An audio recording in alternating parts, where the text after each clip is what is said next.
आपके साथ? रो क्यों नहीं आप? हमारा आदमी मर गल उनका लेके। कहाँ है आपका आदमी? नीचे रख ले।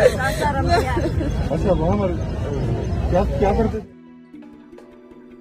समय भारत को सब्सक्राइब कीजिए और लेटेस्ट वीडियोस पाने के लिए नीचे दिए गए बेल आइकन को भी दबाएं। लगातार हो रहे हादसों में मजदूरों की मौत के बाद उत्तर प्रदेश सरकार का आदेश आया है, कोई भी मजदूर अब टेम्पो ट्रकों से घरों के लिए नहीं निकलेगा। मजदूरों के पैदल जाने पर भी रोक लगा दी गई है।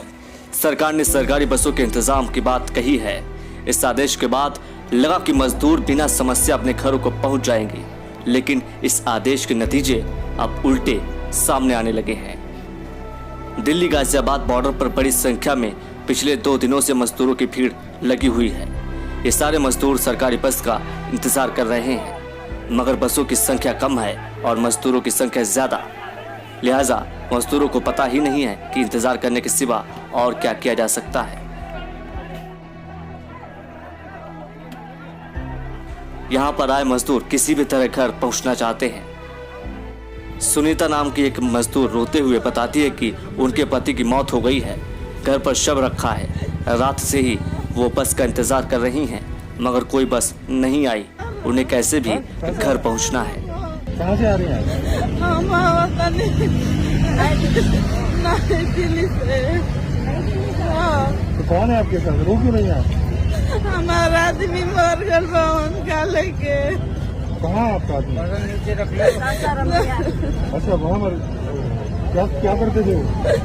खेती गृहस्थी करत रहा। नती हती लैके बहुत हमारी बहन की है। अभी आपके साधन नहीं मिल रहा, कोई जाने का नहीं मिल रहा? ना सर,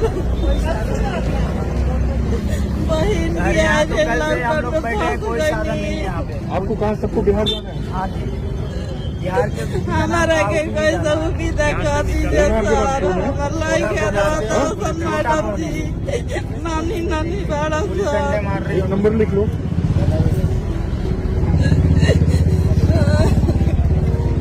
अपने परिवार के साथ फंसे लोग पुलिस वालों से मदद की गुहार लगा रहे हैं।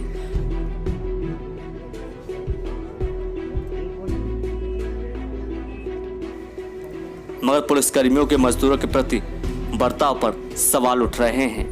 मजदूरों का कहना है कि पुलिस बिना बात उनके साथ मारपीट कर रही है। कुछ मजदूरों ने अपनी चोट भी दिखाई।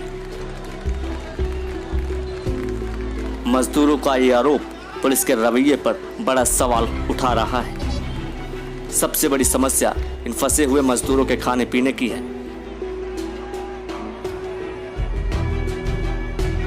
कोई 1 दिन से तो कोई 2 दिनों से यहाँ पर फंसा हुआ है।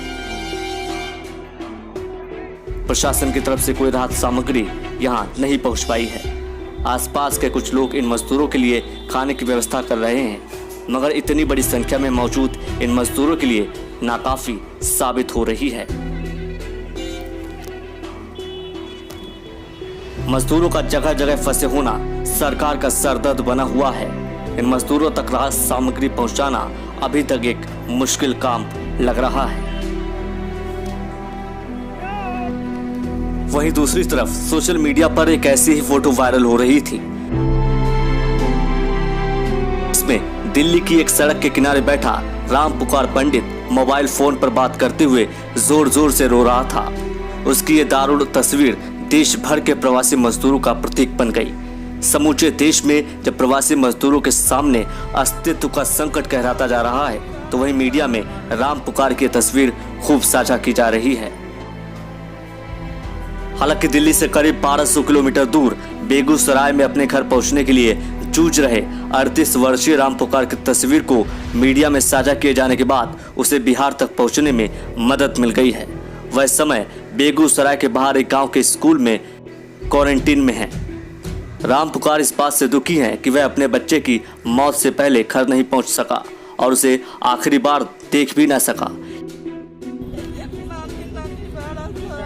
एक नंबर लिख लो।